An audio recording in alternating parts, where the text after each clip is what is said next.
What if I say something stupid like Bazinga? Bazinga. And Of then someone course. skips it Hello, and everyone. Welcome goes, to the Emerson Capcom podcast. I'm Cameron. well, that can't be it because I was speaking over you. I was doing my own bit over here. You see, so you can't use that. I I'm would be Cameron. embarrassed, Dad. Goofy Spank.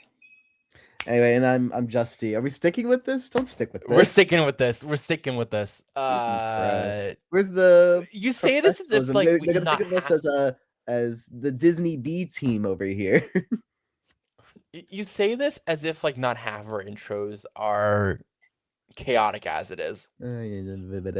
Today we are talking about we're talking about a documentary, but we're probably also talking about quite a bit the film that the documentary is about. I was it 2024, I want to say, a documentary called Not Just a Goof popped up. It's a a documentary about the creation and I suppose and legacy of a Goofy movie.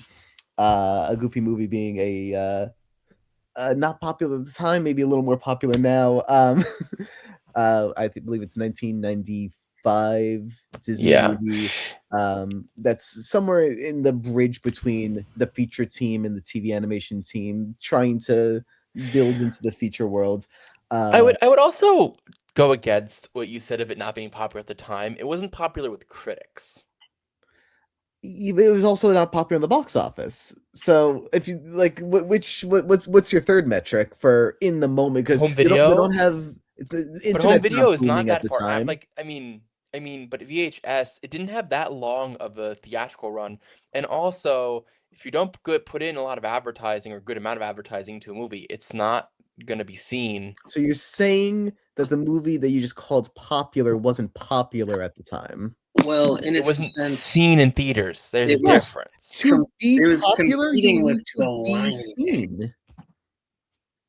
No, wasn't it on at the same time as The Lion King? Yes, it was. Lion King was 94. This was 95. Yeah, this movie came out a year after The Lion King. I mean, it might have. I don't know the months exactly, but probably didn't have. Well, movies were also in theaters a much longer time back then. Things to consider. Although Disney animation still likes to stick around compared to its counterparts, I do have to say. Even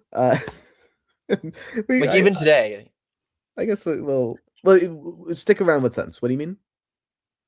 Like, as in, like, I think about Elemental and like that. Oh well, yeah. That movie was good. It was really, really solid. However, it wasn't a box office success at the beginning. No, right? For a few weeks, it had legs. Yeah. I don't know if this movie had legs or not. It didn't. It just became an instant cult classic because it went like they were just constantly spamming it on Disney Channel straight to basically straight to VHS. So it got in front of a lot of people, and sometimes if you don't have a whiny bitch critic in your ear, things are actually pretty good.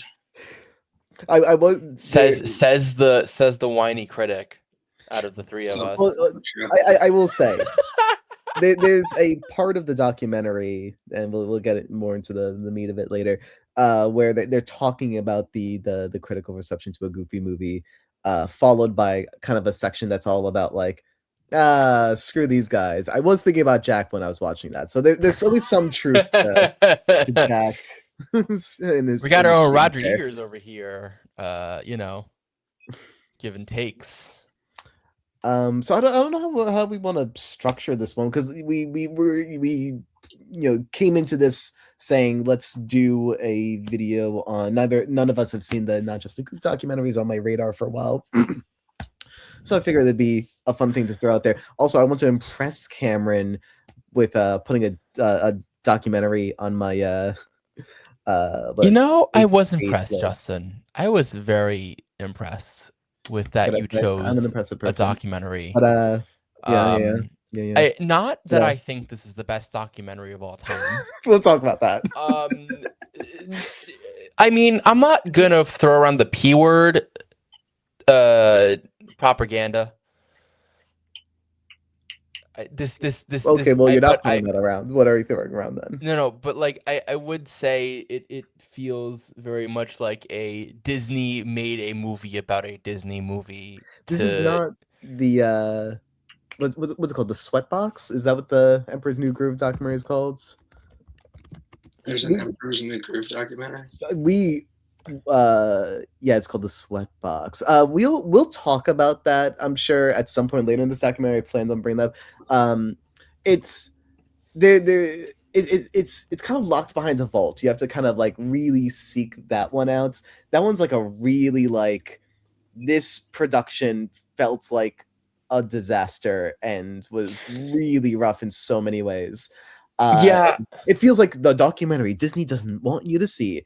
This is not that. Mm. This is a clean, like, Yeah. but it's a clean documentary. But I understand the reason why, even if you want to throw the it's because Disney angle. On top of that, it's very much like this movie that means a lot to me wasn't respected, so I'm gonna make a documentary about why the movie I like is great. I could buy that angle of it on a more personal level than a corporate level. Sure. It's a I don't cleaner know. documentary. It's a cleaner. I'd say it's like there is no pure like villain in this because like no, I think and that's an one interesting I mean angle to it too. I feel that there are people because every single person is justified in this film through an interview to the interview process Yeah. basically, Um, right? Like we'll talk everyone about kind of has their own like there is no true antagonist even though there clearly I feel through the story could have been a true antagonist, but we kind of wash over everyone as if like even people that might have made some bad decisions did it for reasons maybe Mike Weisner, but that fits in a narrative that Disney really would have I think Disney feels is very much in its brand at even still today, being anti-Eisner. well, yeah, they're But allowed to hate on Eisner because of where things went. I'm thinking Katzenberg. yeah, But but they don't give that much hate to Katzenberg. They're not like it's then we like can they discuss give his that more in a moment. critique, but like I just feel as if this film could have gone deeper. And as much as I love a good Disney talking about Disney documentary, I love some of the like ones that they do about the theme park rides and the aura around Walt Disney and all that stuff. This just like it doesn't have the same retention for me as other Disney, like even if Disney didn't I think produce this doc like fully, like Disney approved documentaries, right? Like it just Yeah, feels they're kind also of. improving what AI content being added to the platform. They'll just go, you know. Do they care about like the squeaky clean reputation of a Goofy movie? Like, I feel like the people making this documentary care more than Disney as an entity does, right? It's so goofy. I mean, there is still some sort of like, hey, we don't want to make anyone on the Disney squad seem like a super bad guy because we have a reputation to uphold. But also not the kind of Um, story they're looking to tell here. sh- It's and I just it's on sure, that but the story that far they end of the wanted to spectrum where tell. this is about celebration. And I mean, I feel like that's pretty clear coming in. They want to. I the way I'll word it is, I think because it's something that was the original movie had enough shade on it in its early years that like it makes sense to want to make something that feels uplifting and rewarding as a result. Because like why kick the dog while it's down, right? Like But why would is it you? down anymore? Like the movie kind of Yeah, ends the with movie's as the it movie has goes, its own. things have There is changed. life, right? Let I think me I'm let just me gonna give put the take. the spiel on what we're Yeah. talking about a little more formally, even over 10 minutes in. Um, and then we'll just give our we'll turn it to Jack for general thoughts, and then we'll throw on the spoiler ticket, and then we'll say whatever. Um, For those who don't know, a Goofy movie is a lovely little 1995 theatrical Disney movie that's not usually considered part of like its core catalog of movies. Like at the time, you're dealing with like the Renaissance movies, Beauty and the Beast, Lion King, Aladdin, Little Mermaid was a little earlier. Lion King. Is that not the first one I said? Maybe I don't know. That's my little favorite. But yeah, so this movie is just you take Goofy from the original Mickey Mouse shorts slash at the time the TV show Goof Troop was airing. I have no connection to that show, but maybe one of you two do. And they're like, we want to make a Goofy movie. So you have Goofy and his son Max. Max is in this adolescent stage of life, pushing really far in the opposite direction of his father. Really doesn't want to be that guy, but gets into trouble in school trying to impress a girl. A principal's office, principal calls Goofy, gets them all anxious about his son, and he's like, "We're going on a road trip. I'm saving my son's dog humanity, and I'm gonna make everything better." But it's also just ruining poor son Max's life because he was supposed to go on this awesome date, and we have these clashing wonderful forces. And then flash forward another in our world. Flash forward another, how long has it been? 20 something years. And now a documentary called Not Just a Goof is made to chronicle early steps in the creation of the movie. It's kind of it's a pretty broad strokes look at like what happened before the movie, how production went in the movie, and legacy of the movie in a clean runtime that's longer than the original A Goofy movie. And I feel like we got general Cameron thoughts, and I probably my debate kind of gave my general thoughts. Where's Jack? And then we'll throw a spoiler ticker up. I mean, it did kind of feel like a vanity piece, right? Like, I mean, it was really just about, look at all this stuff that we overcame. We were the little guy in big Disney and no one cared about us and we almost lost funding, but look at what we created and look how many people like it. And I get it. And it is a pretty good movie. It's just, it's a nice father-son story. But the doc for me just, a larger hurdle to overcome maybe would have been nice. It didn't seem like anything was that bad to where we really needed to justify the documentary in the first place. Yeah. It's just like nothing, like we get it. You didn't have the funding but at the same time, it's not like, I don't know. And then the last 15 minutes is just like like fan shots of like streamers just saying like how much they like the movie, and that ran for like 5 minutes, and I was like, I get it. I get it. It's a cult classic. People love it. Wasn't well received by critics. What is? Just I thought there was going to be like something bad happened, and nothing really bad happens. It's just like, we make a movie. Yeah, it's not that well received at first, but now people love it. So, right on. Something bad enough happens that Bill Farmer is losing sleep for weeks over it. Right, but that's fair. But I feel like it's that's not like the famous Goofy movie story that I knew. Yeah, but there's no contextualization of like these things truly, right? And that's what I mean. It feels so surface level in its like analysis of what actually happened. Like I think about other films that other documentaries that Disney has greenlit throughout its tenure, especially over the past few years since Disney Plus, right, has been created. And one of my favorite ones is about Imagineering and the world of Disney World and the Disney parks. And I wouldn't say that those are super hurdly or have too many intricacies of like, oh, this all went really wrong, especially as you get into the 80s and 90s, and Disney Paris had its troubles, but I overall it was built, right? But it was interesting there to see the inspiration of how it made things and the technology used to create things. This just doesn't have anything of pure, like, it doesn't have one of three things. It doesn't have a character that we know that's its focus of who is this film about, right? Yes, this film is about the Goofy movie, and Goofy's a famous subject, but like this film is about the filmmakers of this film, not about Goofy.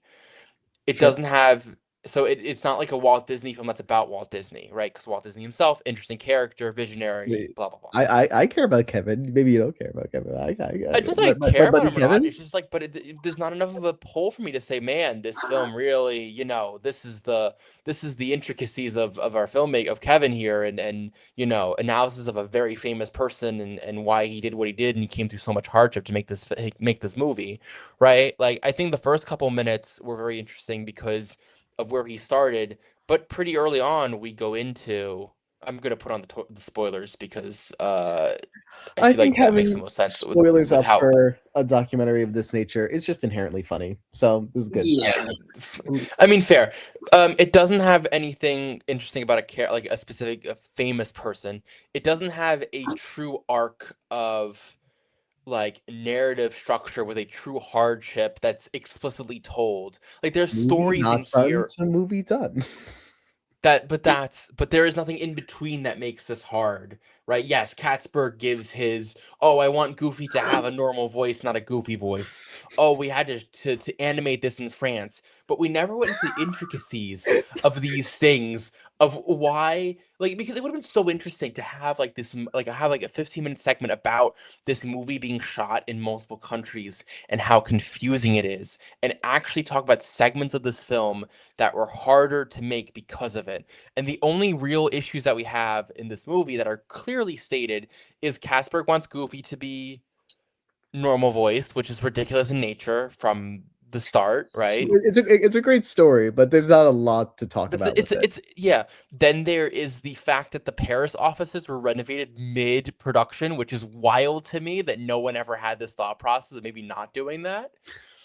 But like that There's also always, took two always going to be minutes. overlapping production, so it's And then, of impossible to course, do in and this one between. I actually understood, but there was no like narrative, like, because of the fact that they had time, there was no narrative issue with, oh well, there was this black speck that showed up on every single frame of this film. Yeah. Like It was this. like we speak about it for 2 seconds, and then we're like, well, we just redid everything, and we had to check everything twice.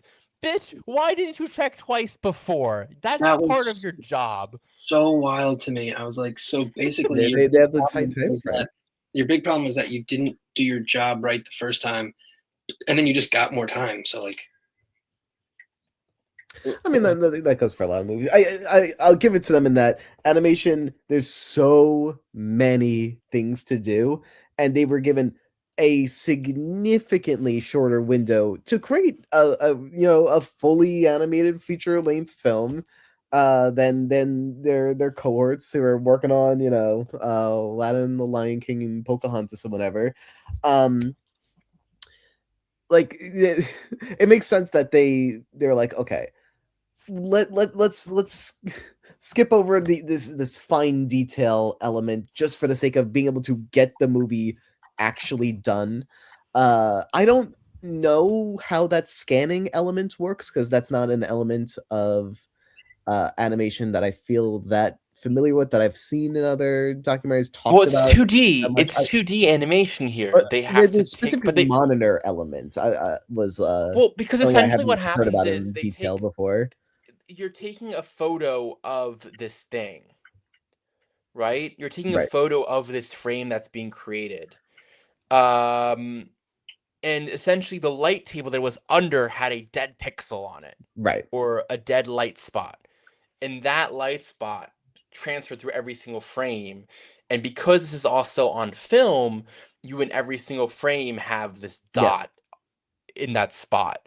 And so and the fact that no one checks a freaking light table before doing this process is wild to me. They keep It saying a kind of monitor. Was it a annoys me light now. table or like Sorry? Well, they kept referring to it as a monitor as opposed to a light table. I was like, was it like a? Or it's Am I or it's a picturing the or wrong it's a thing here? monitor. It doesn't matter. It's still a thing of light Yeah. that you're Okay. putting under the frame and then taking a photo of it. And the fact that you didn't double check before you put the frame on there or double check with the first strip of movie enrages me. It's a waste of film.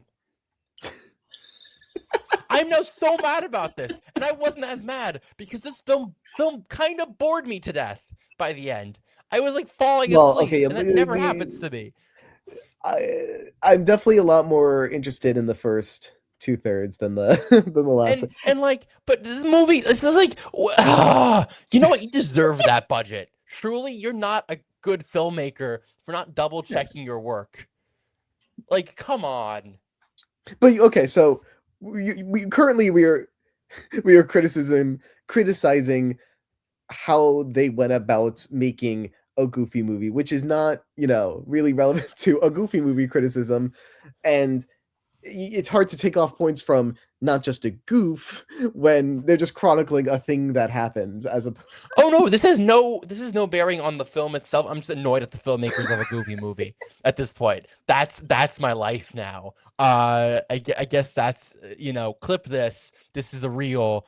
I'm annoyed at at the filmmakers of a Goofy movie for Cameron not chased double this checking dead their work. cloud, But I think we can all agree a that dead pixel. a Goofy movie is better than this doc. Well, Yeah. it's a Goofy movie. It's something I that haven't seen a Goofy movie in a they long spent time, but yeah. years putting their blood, sweat, and tears into, and it came out to be, a really nice, heartfelt piece. Like, They were certainly passionate about it. incredibly. Um, And I think that really comes across and how it all came together. And then the documentary is like, it's nice, it's like, oh, you like a Goofy movie? Just let's talk about it a little bit more. It almost made me like it less, to be honest. LOL. I wanted this documentary to definitely have more. If we were to have the exact same runtime, I want more behind the scenes material and definitely the segment that goes through all the fans nowadays, like giving their like little YouTube reviews of the movie. I'm like, that goes on a really long time. So I almost turned it off at that point because it went to like it was like double digit, like at this point it was like 15 people, and I paused the movie to see like, is this the end? And there was like 14 minutes left, and I was like, is that what? I mean, I can understand doing a lot of people, but like you can also cut it so much quicker. Like you don't have to do like full like 15-second clips of every single person. Yeah, Even like 1-word impressions or like 2 or 3 words per person. Like do a couple of longer ones, but a bunch of shorter ones. I feel like it's just so it's like we're padding runtime here now. It's like we were told to make a 90-minute film, and therefore we're now making a 90-minute or there was 85-minute absolutely film. no reason for the last 10 minutes. They could have trimmed that up. And I wouldn't mind a 75-minute film. I think 75-minute films are great. That's if what they're done the right. movie is. What I really liked was the storyboards. Getting like the behind the scene on the storyboards. I want more of that for sure, because I've seen a lot, even from documentaries on Disney movies, some other ones, like they'll let you just sit in the room for like long stretches of time, and you could really get a sense of what it's like to be there and what the process looks like and the minutia of every scene. That was the coolest part. But there's not a ton of that here, and I I didn't know, I haven't seen this documentary before. I suggested that we take a look at it. If we want more of that, and if there's obviously like if we don't mind doing something that's a little like, oh, you're not supposed to see this. There, like I mentioned, Sweatbox. That one's like a really intensive look at Emperor's New Groove, and the film it was before is Emperor's New Groove, and before they scrapped everything, and there's just like so much mess in that film, and letting people be like on camera be angry, And then, but even if we wanted to do something that's like more publicly available, the Frozen 2 documentary, like is surprisingly really good, and also lets you like kind of just like exist in the animation world when things are going wrong. Um, that one's really fascinating. There's at least a couple moments in that I'm like, I'm surprised they let this fly for Disney Plus. This is this is some cutting stuff. I also think this is something that I don't think Disney Plus realizes. It's like if I'm going out there to look for a documentary on a Goofy movie, truly, I'm gonna want all the tea. I am a Disney fan through and through. I'm interested in Disney. I am here for the Disney, and some minor dirt on some executives isn't gonna like destroy my love for the company, right? It's like Oh sure, truly, you can give me some more like interesting especially because panache within this world because I feel like I can also just deal with it and it's fine. You know, like I feel like that's the main thing for me. it's not a film. Yeah, agreed in the sense that like I would get it if it's a film that's like part of the recent catalog that they're really pushing, and I guess they're pushing it now more than they were like 20 years ago. But like But also, right, I the don't. Frozen 2 film. A 6-year-old ain't watching a documentary about Frozen 2. I never even watched I Frozen 2. probably would have at 6, but like I get what you mean. Not But a you're also not not a like normal the 6-year-old. yeah, right, you're a person that's always loved animation I'm like and I'm throwing on documentaries about films. I'm watching the Back to the Future 2 documentary on a sick day from school at 7 years old. So like because that stuff always interested me. But for Yeah, this, but you've now grown up to you're in the movie making business here, right? Like that's part of the thing is like we love watching movies about making films because it interests us to a level that I think no one else would be interested in. yeah, So actually lean into that and give us something that actually is interesting and inviting for for us to especially in the watch. first half of the movie, you are getting like the full chronicle of everything that happens here. And again, like it's a tough one because this this wasn't like, okay, we're filming a obviously they had like a lot of footage from times on set. I wish we got more of that, but this wasn't like a documentary crew that was like Sure. planning out a documentary at the time. The Emperor's New Groove one I mentioned, they were making a documentary during the making of the film. Same goes for the Frozen 2 one. This one's like, hey, I'm a fan of this movie and I really like it. Let's talk about how cool this movie is, Then because you I know want what to you talk about how do? cool Then you this know movie. what I you want to talk do? about the excellence of my hyperfixation, and I will These make a documentary about it. these behind the scene animatic snippets that they had, I thought were really well done. I think Yeah. that were sometimes a little weak. However, I think as a concept, they could have been used a lot more interestingly to tell a lot more interesting stories. Yeah, and this is also That's my like opinion. It's knowing like that this you movie went know, through. give Yeah, me some more interesting stories than Catsper going, "Oh, well, I want to hear just a regular Goofy's voice instead of I think Goofy's that's a voice." very interesting story that I feel like would have Who been missed if who it was the wasn't included. actor But again that they wanted to some more. play uh, Steve Martin? Steve Steve Martin. Martin, Steve yeah. And they Martin is wanted him Goofy. just to do his regular voice so Just that a the regular audience Yeah. knew that it was voice. Steve Martin. And then it's like, well, let's get a listen to what a regular voice looks like before we bring in and pay the big celebrity man. Because But once you that pay but the big, that they didn't, they should have said the words. Once you pay the big celebrity man, there's no going back because you paid big celebrity man. yeah. I mean, And that made it make the they would stakes a just little use it higher. even if it wasn't good. So that's why it's like, okay, well, we have the less expensive actor right now. Let's show you what a normal sounding voice would sound like in the film, and then you make your Steve Martin decision. But Here's the thing. That part You of the can't movie does unpay him. not that part of the film does not actually do what I think the filmmakers want it to do. Because for me, what it shows is we're gonna make Katzberg seem a little more human because even though he makes mistakes, he can understand that he's made mistakes.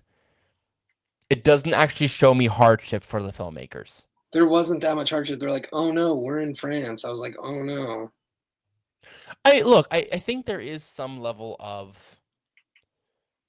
there is some level of, especially if you're in France and you're trying to communicate with the team in France in French and you don't know French, kind of annoying and actually like not doesn't make this process any easier. I think the more Mm, interesting part of this setup is the fact that you had team in France, Australia, Toronto, and Burbank, and mhm. 4 teams working on this film at the same time. That is a hard thing to juggle. That is not something that's Yeah, easily done. Yeah, But that's not. they needed translators because not everyone spoke the same language. yeah. You need translators, and with translations, you don't always get everything 100%, and it's a different kind of workflow. And there is a difference in quality of animation when you go outside of this Disney bubble in California, The CI right? the CIV bubble, right? Yeah. Uh, uh, just take the two Moana films. Well, poor What are we Moana. taking? What are we taking from them? You're taking the two Moana. If you just take them as the example, right? It's like the quality of the first one, the quality of the second one are very different.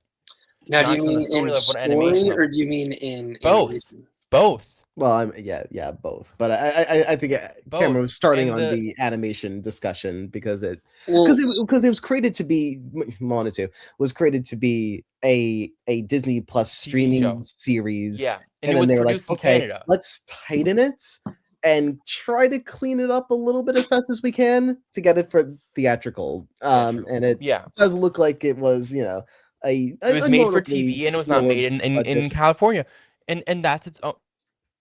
You're right.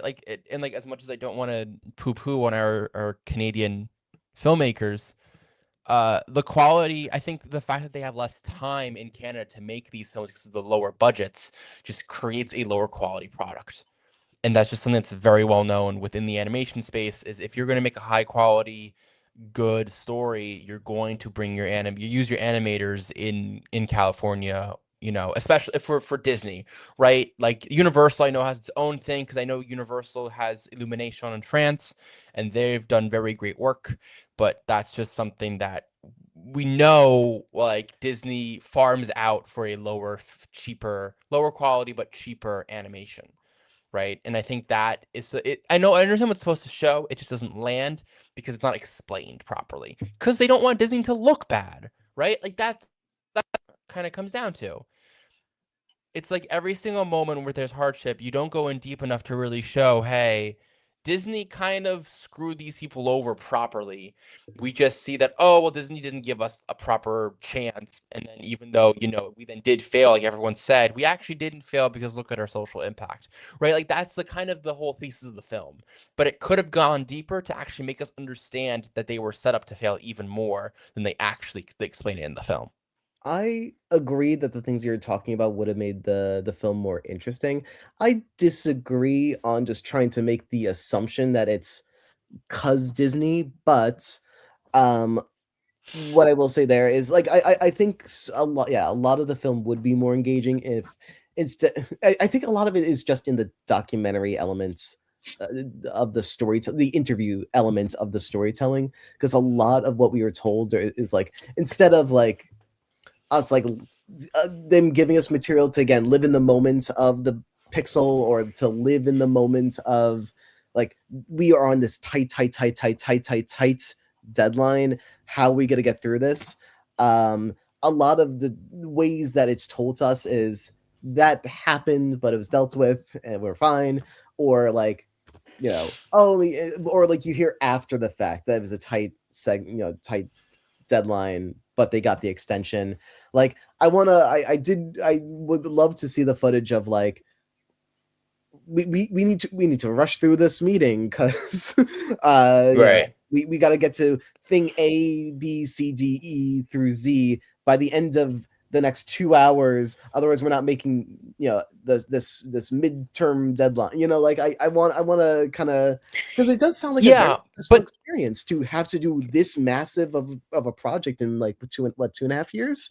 But they do word it as oh, it was kind of freeing. Well, maybe that's because when they had the deadline extension, but like it's Yeah. a lot of things are made light of in a way that I'm like, let's dive Right, which in. is why No, like I Disney don't think could have that's a Disney thing. I just think that's kind of a structuring a documentary kind of thing. right, but if you're gonna be allowed by Disney to make this movie, then you need to make Disney not look like the people that gave them this deadline, right? This wasn't a deadline that the filmmakers put on themselves. This was a deadline that Disney Animation put on them. Yeah, but this is Disney 20 something years ago. The people like again, Doesn't matter. It is the aura of a John Disney is Disney. not like because a lot of things wouldn't be in this movie at all because they talk later about how they were screwed in terms of marketing and whatnot. Like it's not like Disney's saying is finger Which wagging again, yeah. anything that can make the company look bad because those things are in the movie. They're just not explored in a super satisfying way But sometimes. either way, I mean, I'll agree with you. Either way, it is a failure of the filmmaker to give us a proper like timeline. I don't know. I agree. I think this film could have been a lot more interesting. It wasn't. I expected it to be, and then nothing ever happened. Yeah, I mean, they still they did bring you through the history. I'm intrigued about like the roots of this project and how it changed from the Goof Troop project to the now. How Kevin was like later on the director list and how we got there. Um, I my stuff is more like I want to spend more time with the storyboard pitches. I want to see more elements of like what the film originally was and why they made the decisions to change those things to get to later. Because there's moments where it's like, oh, we had this song and this song. I we had the song Roxanne, and I've at a point in time, if you told me it wasn't in the movie, I would have said that you're crazy. But we don't actually get the explanation as to why No, but it's not in the you movie. could have truly structured this film as like a hey, this is the deadline, and we need to get to this deadline to make a film successful, and outline the stakes, and then go through every single setback, or not, but like the major setbacks that happen in this film, right? And that would have created a more interesting film with a more engaging setup. It's like we only have 2.5 years. The average film production takes, I think, what 4 to 5, or is it 3 to 4? Yeah, I mean they have to hand draw all that stuff. Well, yeah, Right? I don't it's know. been Right? Can years and someone years and like years on that. right? Like I think Lion King took 4 or 5 years to make, so you have half the time to make the same kind of film essentially, or a film that has as high of a quality as possible. And so now between that and all of these roadblocks that were put in our way, this is what we have to do. There is some good music in a Goofy movie. Specifically Eye to Eye. That song's a banger. After today's a banger, IMO. Standout's fun. Yeah, I especially a lot of the Max centered songs. Or Max's world centered songs. But and I love On the Open Road. I'll throw that on for a lot of longer road trips just to start to get in the vibe of things. I think in general, like, and you've got good anecdotes in here. Like, it's fun hearing an animation, juggernaut Katzenberg having a first conversation that involves, all right, show me that B-roll. I'm like, what? Hearing that, I'm like, what the hell? But like, I guess sometimes you don't know things until you know that. Yeah, I mean, I would say Casper comes away really looking good in this movie, and Eisner very much, I guess, does not. I mean, In but you indirect don't way, talk about indirect Eisenberg for though. what? You talk about him for like 5 minutes or less. Michael 2 minutes. Eisner. Did you say Eisenberg? Don't listen to my Did you say heart, not my Eisenberg? words. Did you say no? I gotta Yeah, follow up I on this said it. now. Yeah. Are we still here? Is this still the bit? Are we still doing this? Is this funny to you? It's always the bit, my friend. Oy, oy, oy, oy, oy. I think Michael Eisner comes away looking bad in a very like indirect way compared to a very direct because he's only mentioned once or twice, but like the marketing and that kind of stuff was, if you know the history of Disney and like what happened after Katzberg left think Michael Eisner kind of took more control over the whole company and like had more kind of power in his own hands, which led to some things not working out as well, i.e. Euro Disney. Yeah. So I don't know. I feel this film loves to just say, haha, Michael Eisner screwed the pooch. But look, the film was good. See, Michael Eisner, screw you. Kind of the vibe that I get. Yeah. Now I might be wrong, but Yeah, but also I feel like there's a world where someone who likes a Goofy movie but doesn't know like Disney history does not come away from this movie remembering the name Eisner. Katzenberg, sure, but like that's fair. But again, but Casper comes across being the person that championed this film and then was fired. yeah, and I think that's a really interesting element that they felt like his presence was stressful, but there's that complicated relationship of like what happens when that is gone. And they say he left and it felt like chaos. I want to know a little bit more about how that felt, but like I do think that is interesting.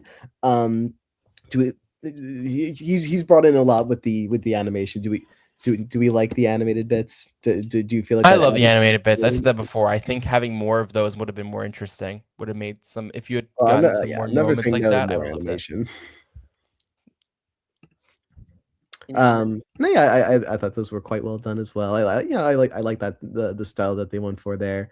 Um, it's I like this movie from the perspective of like let's make a love letter to the movie that like didn't get enough love when it first came out, which I'm not saying I enjoy watching all that stuff at the end. That's like here's this person saying how great the movie is, here's this person saying how great the movie is, and onward for like 2 hours. Uh, how long was it? Like 10 minutes, something like that. It was It's long enough. It's long long, So enough. it's long enough that I was like long enough. actually kind of shocked, like halfway through it. That I was like, oh, it's still going. Okay, okay. I kind of get it. But although I don't particularly enjoy watching that, I do like it in the sense that this is like a little gift made for the people who worked on the movie to say thank you for working on it. And here's a little reminder that your work did matter in a way that you might not have been able to viscerally see when the movie first came out, and it was critically panned and didn't make a lot of money in the box office.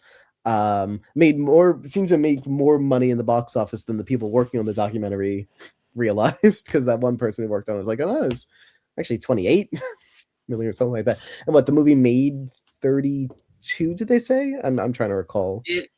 It made like double its budget, and then I guess Yeah. it didn't really market it that much. It probably did all right.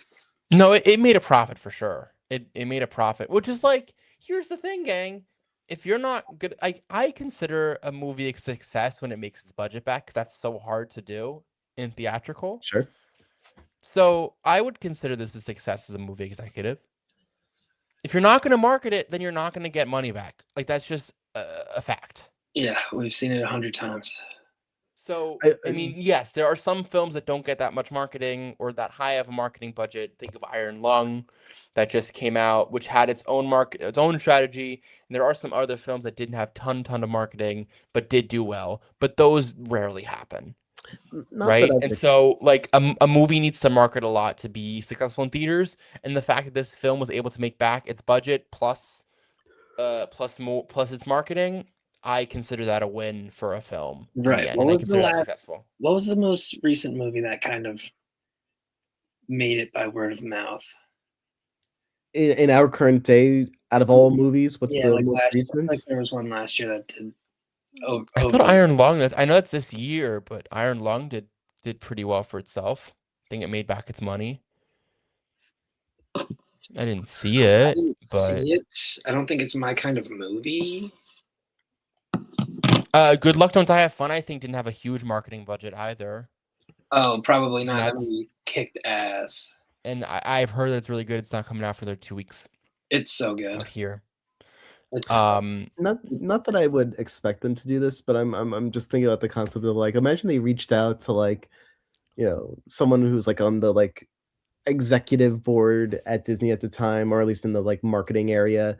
That like I'd love to have like an interview that's from a person who's like who retired, who used to be a big marketing person at Disney, who's like, yeah, I told them I didn't want a Goofy movie devaluing our brand. So I was like, let's just sweep it under the rug a little bit, because it's gonna people are gonna start to think of if people start to think of that as us, we're in trouble because we have a good thing going here with this Disney Renaissance. Let's not ruin it.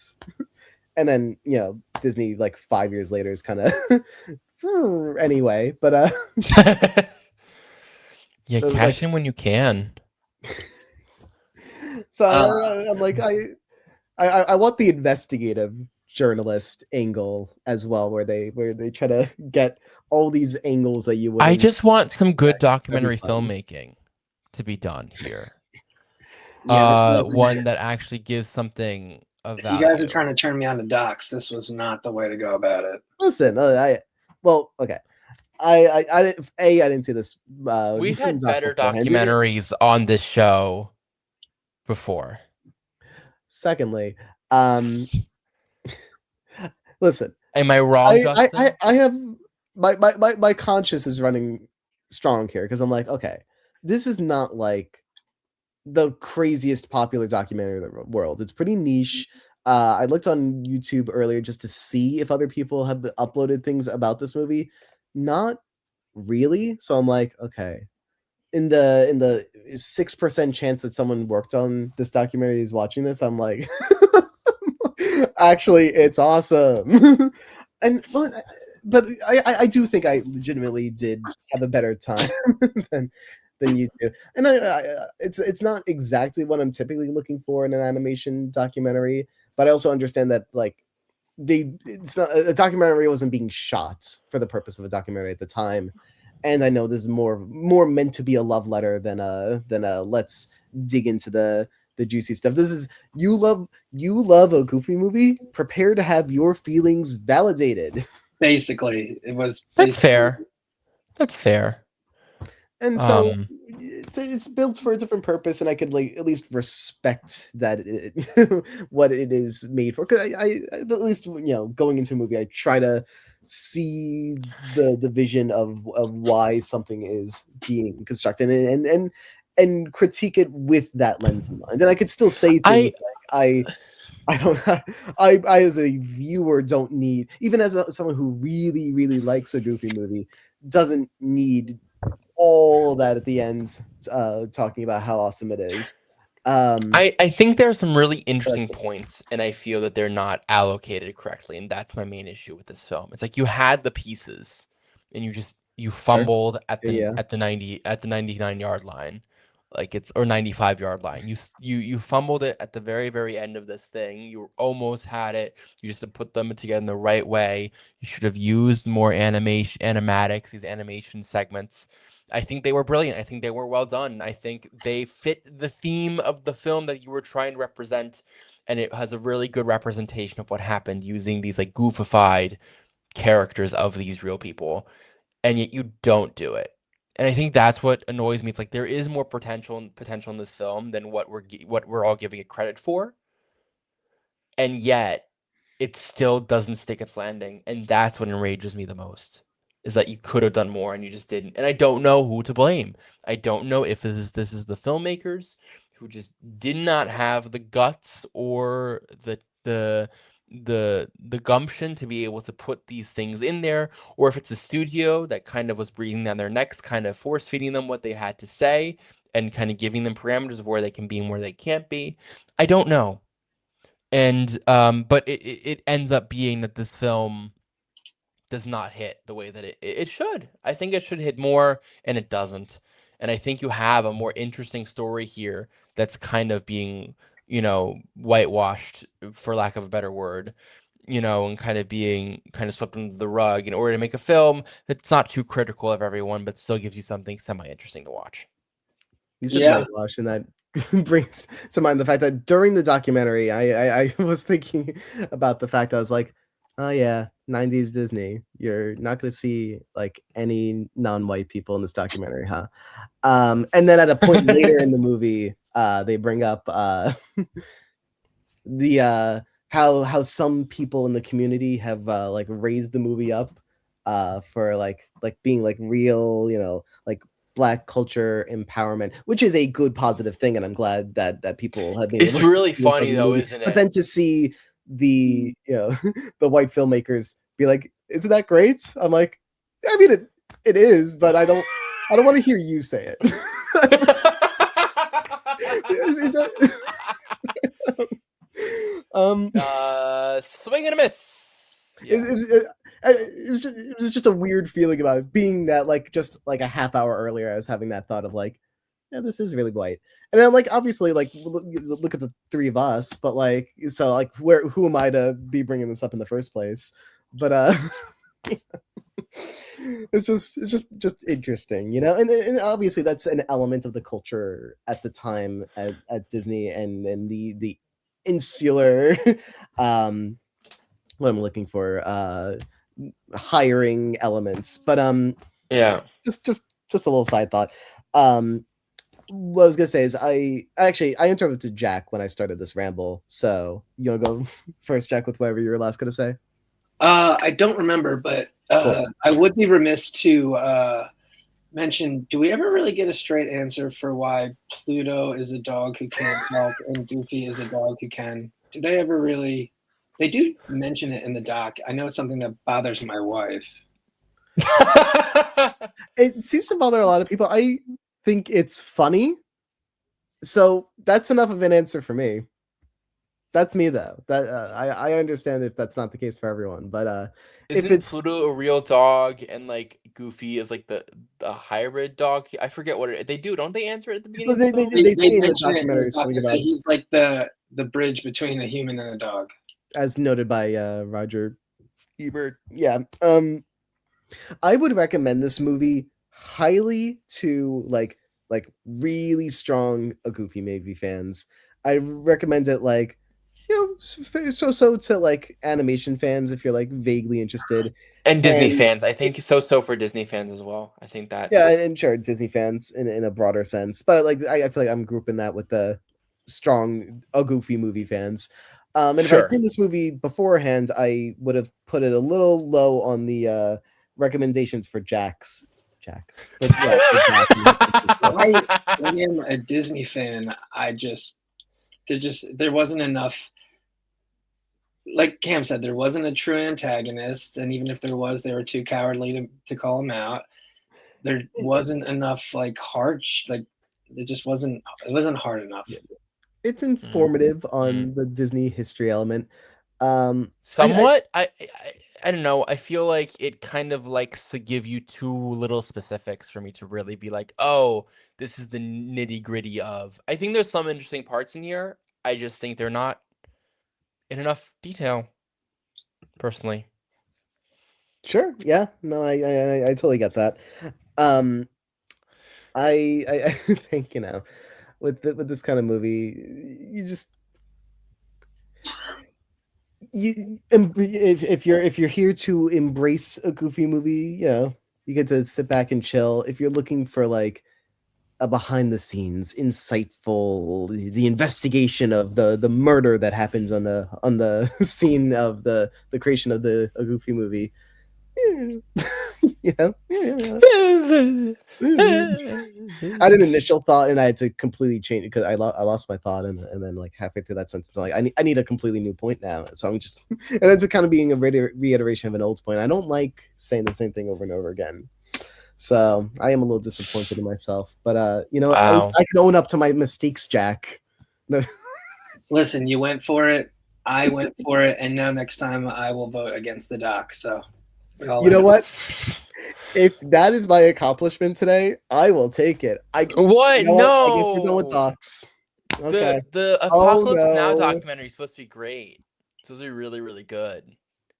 We could do a sweatbox sometime. That one's so fascinating. There Um, are actually good documentaries in this world. maybe like or 5 or I'm not even gonna say 6. good, because I wouldn't even Maybe. consider this like a terrible documentary. I just think it's so just bland. It's cute. And I think that just You know? annoys me. Yeah, I literally commented as a cute documentary, and I'm like, all right, nothing impactful, nothing actually of like substance, but like it's there. We have a story. It's just a really surface level, So basic surface story. level, there's really not. If you're looking for, I forget what my review was.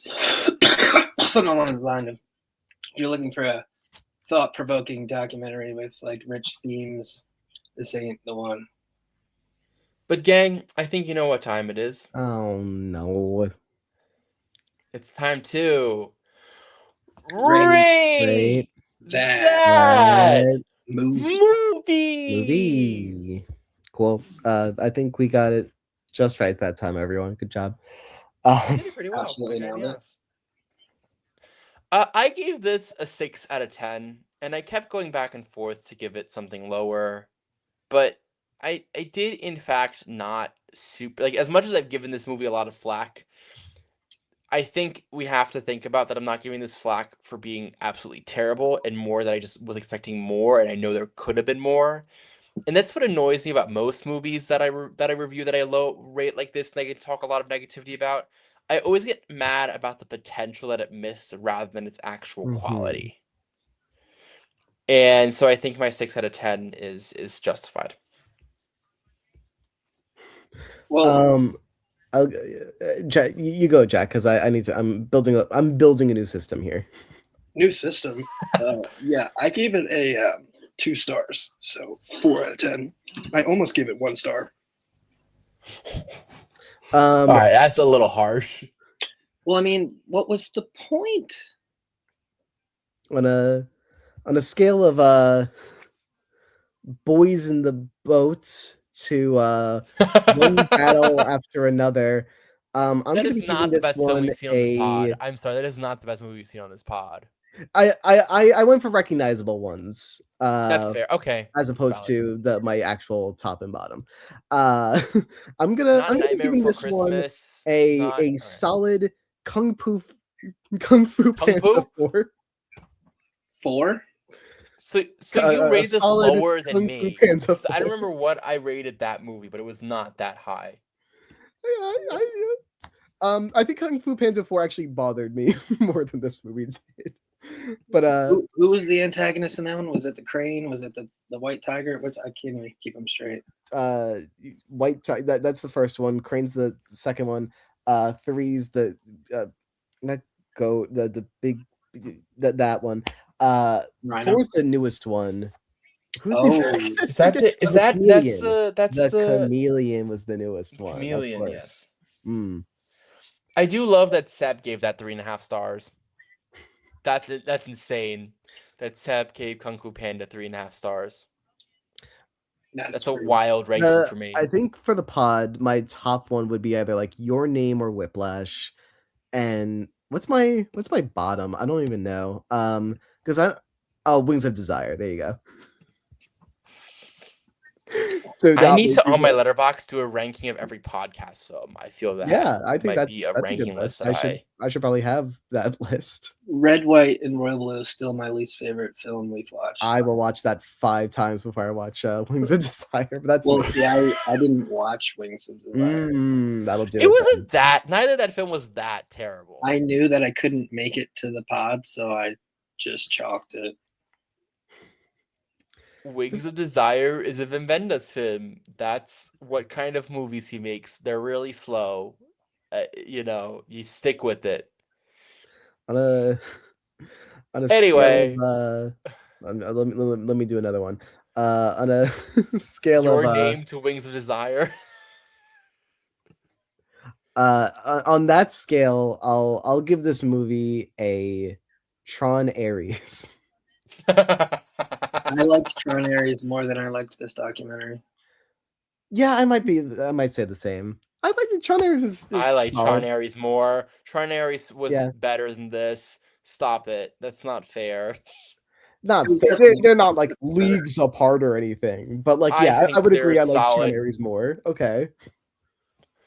I would watch Tron Ares again. Here's how before you get me this. interested.